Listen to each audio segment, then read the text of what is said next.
Hey man, it's your boy Shawnny2XX and I'm back with another video, man. So I'm about to react to the dark psychology of Diddy documentary, bro. Yo, bro, if you did not watch my last video, bro, make sure y'all go watch my last video of the Diddy, me speaking on Diddy. Make sure y'all go watch that, The Downfall. I think, what was the title of it again? It was, I forgot, bro. What was the title of the video? Let me go check real quick. Bro, what was the, bro, no, so what? Just know it's my recent video, bro. P. Diddy is done for, bro. That video was crazy, bro. I was talking about a lot of stuff in that video, so make sure you guys go watch that video if you haven't, bro. Oh, man. I'm just looking at this thumbnail right here, bro. And this is all the people that, bro, and of course he's going to be in the middle, bro. Of course he's going to be in the middle, bro. Like, I just know it. Oh, you can't see it. I'm going to move my, you can't see it, but they got Justin right here.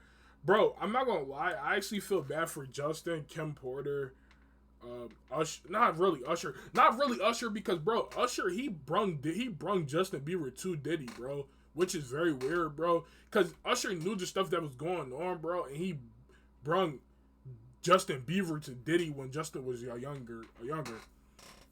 I'm not feeling that, bro. Tupac, bro, R.I.P. Tupac, bro. Diddy. Supposedly Diddy, you know, put a hit on Tupac for $1 million, which the guy said before, you know. Biggie, I heard that Diddy also got Biggie, you know. Yeah, bro. So we're about to get to the psychology of the dark psychology of Diddy documentary, man. Make sure y'all like, comment, share, always subscribe, bro. And if y'all want more like videos, reactions like this, bro, make sure y'all tap that like button, bro. And we about to get into the video right now. Let's go. How bad of a person Sean Combs was, but the more I did my research, bro, I realized that I only knew the bro. tip of the iceberg. Prosecutors say that the charges stem from years of sexual abuse and threats against women. In fact, the deeper I got into my research, you were 13, what were you seeing? I went there to see the lifestyle, and I saw it. I actually started to feel the fear his victims must have felt. Because he did a lot of crazy shit to people around us. One day that I know for a fact he'll be behind bars. Things got way darker than I ever imagined. I'm a savage. Whatever I want, I'm going to get. And what I've come to realize is Diddy's life is one of the most evident displays of pure evil I've ever laid my eyes on. But I didn't want to make a journalistic overview of his life and crimes, those exist already. I wanted to specifically focus on his dark psychology, a deep dive into his mind. Bro is ugly, bro. Of evil. There are no misconceptions. Yeah, bro, that's when bro, oh my God. When the guy tells you that he has no misconceptions, bro, that's how you know he's a red flag, bro. This guy literally said, there are no misconceptions about me, bro. Oh, my God, bro. I don't know, man. That's when I lost it right there, bro. Bro, this interview was crazy, bro. And then he's asking other men to call him love. Why am I calling you love, bro? You are a grown-ass man, bro. I am not calling you no love, dog. Like, bro, I'm not walking up to you and be like, what's up, love? What's up? No, bro, like, I'm not doing that. This is the dark psychology of Diddy. And bro, stop putting him in the middle, bro. Put him somewhere else, dog. I want to make something clear from the start. Usually in cases like this, I wouldn't use unsettled lawsuits as evidence for dark psychology, as the things are only alleged. But Diddy lost that privilege when lying about what he did to Cassie. Cassandra Ventura, I feel bad for Cassie, was a female artist that Diddy would sign to his record label, Bad Boys Entertainment. She was 19 at the time. Diddy would help produce her first album, and not long after he would begin dating her. They were together for 11 years before splitting in 2018. Not much was known about their relationship, but in 2023, Cassie was... If you can't see the date, it was... Bro, if it was 11 years, bro, if you don't know it was 7 plus 11, bro, then... But they was dating from 2007 to 2018. You can't really see it because my face camera is right here, but... They've been dating from 2007 to 2018. Then they broke up. Bro, Diddy, why are you, bro? Never mind. We're gonna let bro do all the speaking, bro. And I'm just going to give my intake on the situation, bro. Would seemingly out of nowhere file a lawsuit against Diddy. The lawsuit alleged that he subjected her to a decade of abuse, violence, and sex trafficking. Oh, no, Diddy would actually settle bro. the lawsuit straight away for $30 million, allowing it not to go to court. However, what would then happen is other lawsuits started to come out from other victims over the next few weeks, as though Cassie's bravery inspired them to come forward. They included more claims of assault, bro, he is so abuse, ugly, and bro. more heinous crimes we'll get into later. However, Diddy...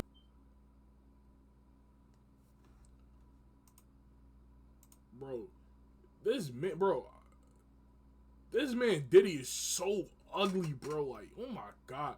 His face is weird like an alien, bro. Like, He would take to Instagram to deny all of these allegations, saying they're just looking for a quick payday. He doesn't specifically address Cassie, but it's implied in this message that her allegations are also attempts to, quote, assassinate his character and destroy his reputation and legacy. There would be no proof of these allegations for a few months, but in May 2024, footage would be released that changed everything. Disturbing new video. My fault, bro. I'm not gonna keep pausing it, bro. But look, also, bro, he tried to say that he didn't, like, you know, that message right there. He tried to say he didn't hit her or anything, bro. And then when I think he might actually play the video too. But then when the video came out, he talking about bro, y'all, my fault, bro. Y'all, I'm gonna stop pausing. This is the last time I'm pausing. Appears to support some of the accusations of abuse against music mogul Sean Diddy Combs. I of course won't show the graphic part. Bro, of the footage, the Diddy but it clearly challenge, shows dog, Cassie like, trying to leave the hotel they were bro's in running down before the Diddy street with a emerges whole- in nothing but a towel. He catches up to her, pulls her to the floor by her I'm head glad you before took that. stomping I'm glad her you and kicking her on took the that ground, out. while she curls up and just takes the abuse. The day following this footage's release, Diddy would try and backpedal and issue a half-hearted apology for his actions. My behavior on that video is inexcusable. I take full responsibility for my actions in that video. Nah, I was for disgusted facts then though. When I did it, I'm disgusted now. After this, Bro, stop playing this freaking picture on the screen, bro. Like, bro, this is the like 5th time I've seen the same picture on the screen, bro. Like he was not sorry when he did it, bro. He's only sorry because the footage came out. You know, say the footage didn't come out, bro. Crazy thing about it, I think he didn't get. I don't think he got charged for that neither, bro. I don't think they really charged him for that, bro. I think they dropped that case. I think so. I'm not 100% sure, bro. If I'm wrong, my fault. But that's what I think. I know, bro. I think so. I'm not sure. I think. I just knew Diddy was a liar, a master manipulator. And although not all of the other lawsuits have yet provided proof of the allegations, it's hard to discredit them, when the same accusations he said were just looking for a payday turned out to be real. As mentioned with Cassie, Diddy used the ability to bolster her career as a way into her life. He was a multi-millionaire that was working with a lot of big talent, so he used his power and clout to his advantage. When first signing her, he was 37 and she was 19, and in the space of 2 years, he was able to seduce her into a relationship with him, but one with dark intentions. Based on the actions that would follow, I believe that this would be dark psychological seduction. This is using calculated hidden methods to obtain the availability of a target. However, it's only dark if this situation doesn't also benefit the other person. Seducing someone isn't the bad part if you mean good, but Diddy's intentions with Cassie were far from good. Also, as you can see in the methods, a planned out process is the method where your process of dark seduction is repeated with different victims. In 2024, model Crystal McKinney would file a lawsuit detailing how Diddy made promises to advance her career in the fashion industry. To have this big business mogul with a lot of connections in the industry be focused on you and giving you compliments, it can be very easy to believe the words are true. Diddy would then invite her to his studio, where he would provide Crystal laced weed, unbeknownst to her at the time. She insisted that she'd had enough, but Diddy would continue to pressure her to smoke more and drink alcohol until the point she was very intoxicated and felt like she was floating. He would then lead her into a bathroom where he would sexually assault. And like, come on, dog, bro. This what I don't get, bro. Why are you doing this, yo, bro? Desires to then influence them for your own benefit. Love bombing is defined as intense, sudden, or forceful displays of positive feelings towards the victim to create a feeling of affection and trust initially, so that they have the ability to manipulate without suspicion. Diddy would shower her with gifts and flowers, even Valentine's Day cards. However, one night they went out, and despite her not drinking alcohol, Diddy aggressively encouraged her to. They went to a hotel, and April would state to Diddy that she feels uneasy and sick. He disregarded this and proceeded to rape her. He would then love bomb her again and promised to make things better by helping her get into the industry. And being, quote, a naive college student, she gave him a second chance. However, once he'd been respectful enough to gain her trust again, he raped her in the parking lot. Believe it or not, he was able to sexually assault her on 2 more separate occasions after this, because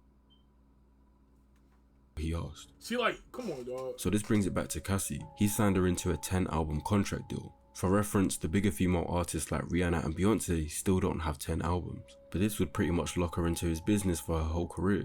But he had likely seduced her into this and promised.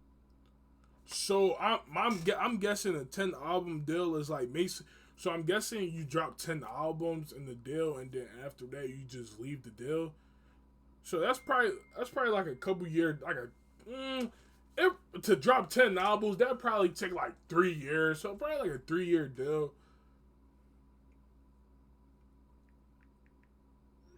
Yeah, like a 3-year deal. Why is my phone not charging, bro? Alright, let's go. That he would give her the world, and he did. A world of torture.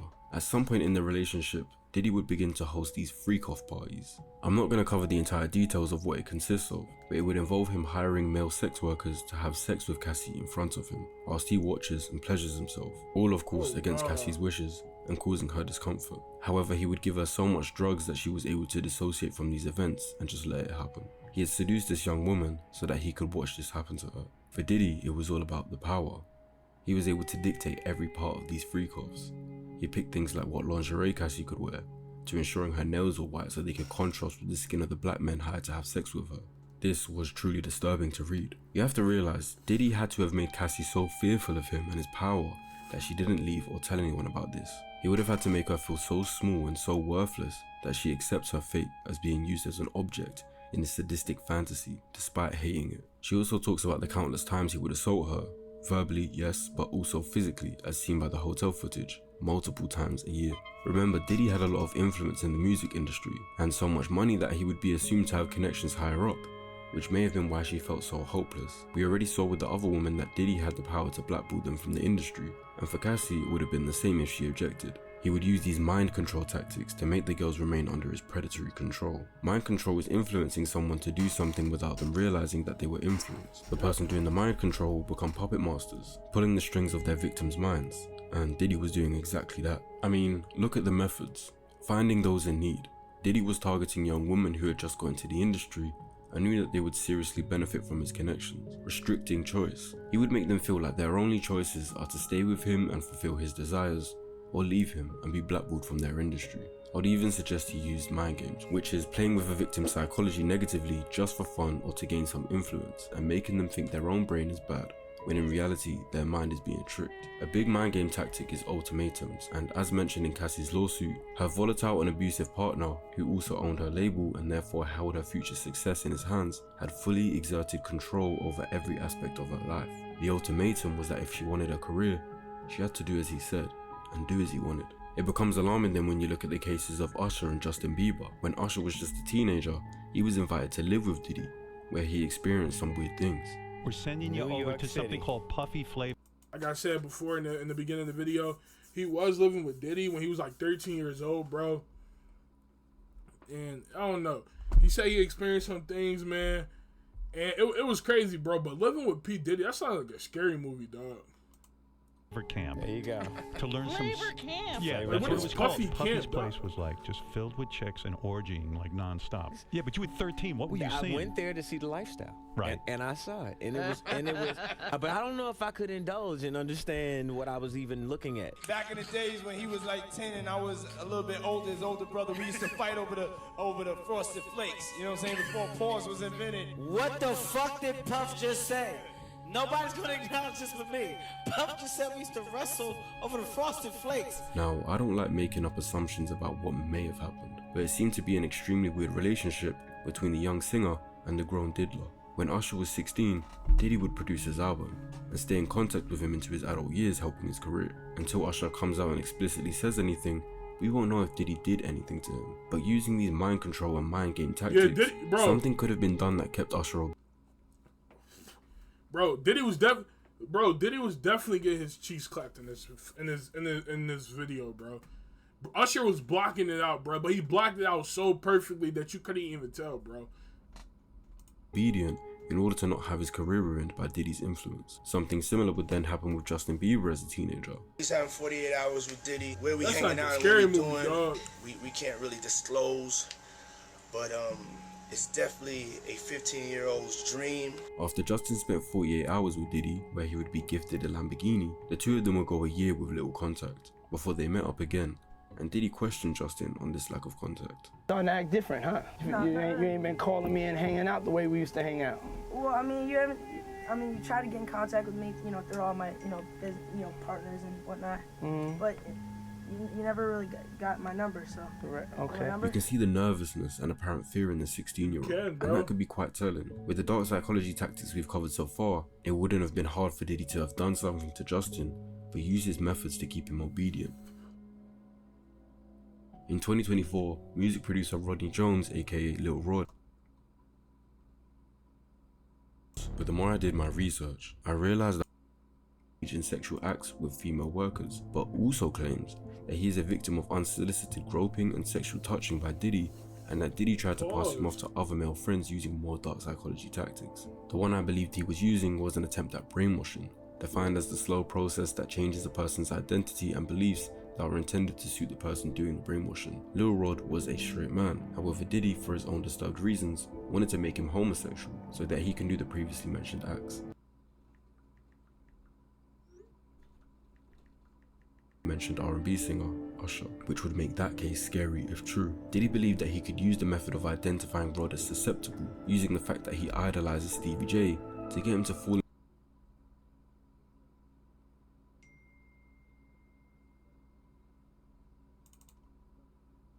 Bro, Diddy ain't slick, bro. Groping and fondling Rod's legs, thighs, buttocks and shoulders before Rod had to push him away. When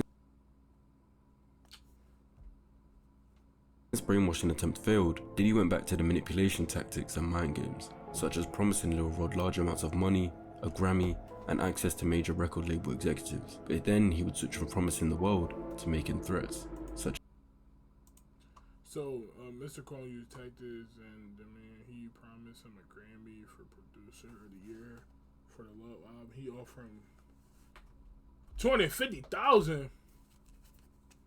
And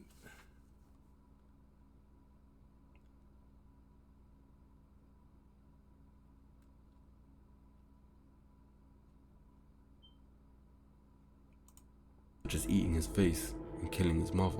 All of this to maintain dominion and control over Rod. Diddy would even brandish his guns and brag about getting away with shooting people, apparently admitting to a shooting in 1999, and this bragging instilled a fear into Lil Rod. This installation of fear from Diddy is what introduces us to the dark psychology concept of the dark tetrad. This consists of 4 personality traits that, when combined, create a recipe for pure evil, and I believe that Diddy shows clear signs of having all 4. The first one that links to what he did with Lil Rod is Machiavellianism. One part of the definition states the ruthless exercise of power and cruelty over compassion and mercy, and in saying how they behave, it states that they try to be loved and feared at the same time so they can receive both obedience and praise, and if this is not a possibility, then they would rather be feared than loved. Diddy brandishing guns and bragging about shootings to instill fear into Lil Rod was a Machiavellian method to keep him compliant and obedient whilst these horrid acts in the lawsuit were being carried out. When Diddy was in his earlier years in the industry, he surrounded himself with violence and was allegedly involved in shootings himself that he was able to get away with. He had ties to the murders of Biggie and Tupac,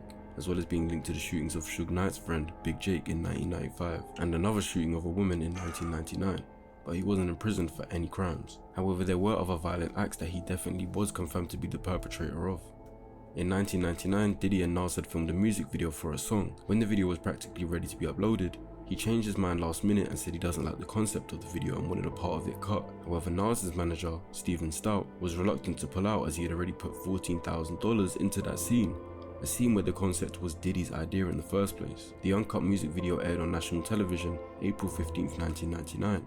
And it was only a matter of minutes before Diddy and his bodyguards allegedly assaulted Steve in his office. It said that Steve was assaulted with a phone, an office chair, and a champagne bowl. Diddy was almost instantly arrested, criminally charged, and faced up to 7 years in prison, until Steve had a change of heart and asked the DA to drop charges once Diddy apologized. This would be one of the only times Diddy would apologize for his actions, but it helped him dodge another bullet. In 2001, a talk show host, Roger Mills, would file a lawsuit that accused Diddy and his entourage of assault, false imprisonment, destruction of property, intentional infliction of emotional distress, and a civil conspiracy for events that also entailed in 1999. According to Mills, he was interviewing Diddy and asked him a question regarding the death of his former artist Biggie, who had been shot and killed. Diddy refused to answer the question and demanded that the interview end right there and for it to never be aired, even offering to buy that tape off Mr. Mills through someone else. But when Roger refused, he was attacked in a parking lot on the way back to his car.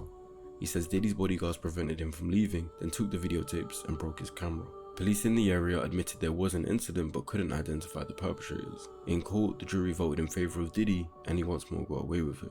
These acts of violence are removed by Diddy to keep his name feared and respected. Not only can he do the crimes, but often due to his power, money and connections, he can get away with them. Diddy had a whole bunch of staff around him who aided him in his dirty work. In Lil Rod's lawsuit, he claims that when complaining to Diddy's female head of staff about his actions, she replied that this is his way of showing that he likes you. The power to get them to comply comes from the fear and love a Machiavellian is able to receive.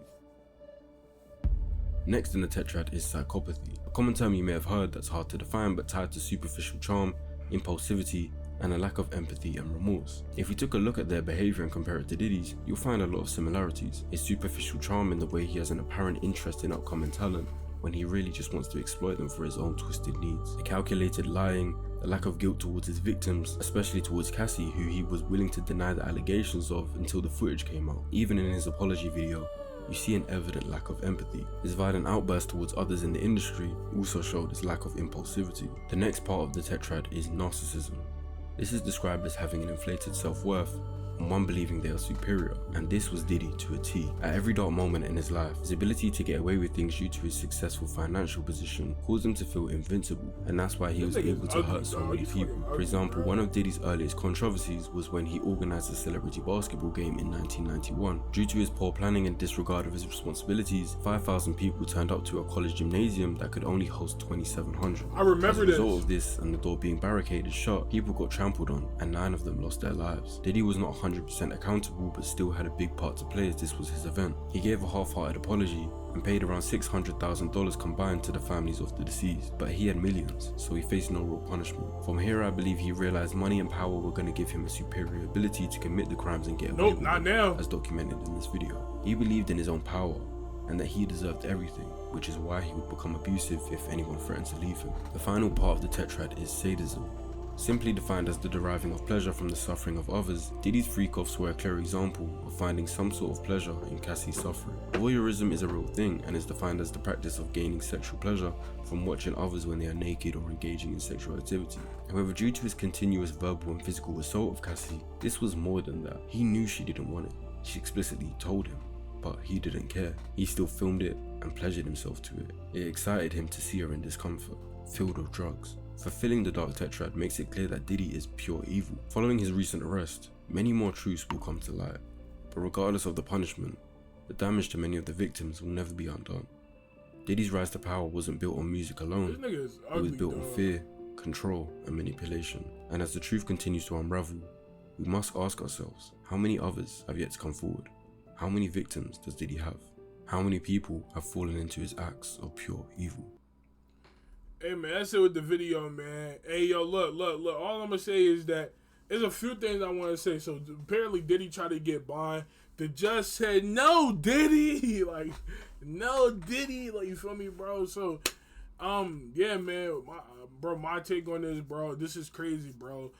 Keep Diddy in jail, bro. This man does not need to be out of jail. He needs to stay in jail, bro. Get this man, bro. He might get life, dog. You know, I don't know when it's trial, bro. I don't know when it's that, but you know, when it come out, I'm gonna definitely look at it if they film it like how they did YNW Melly trial. But yeah, man, this is crazy, dog. Diddy is an evil guy, bro. He does not need to be out of jail, bro. He needs to stay in there and suffer. You know, I don't really feel bad for him, bro, because he have done a lot to these people, bro. And it's crazy. They also have the Drake one. Oh, nah, man. I got the Drake one 30 minutes. Damn, what they got on Drake? The Diddy one only 17 minutes. Oh, no. The real scary thing is how many Diddy's are around. Nah, bro. Diddy got, bro had the whole entire industry, bro. Bro has the whole entire industry, bro. Like, this is crazy, bro. Hey man, make sure you like, comment, make sure you subscribe, make sure you take that post notification bell.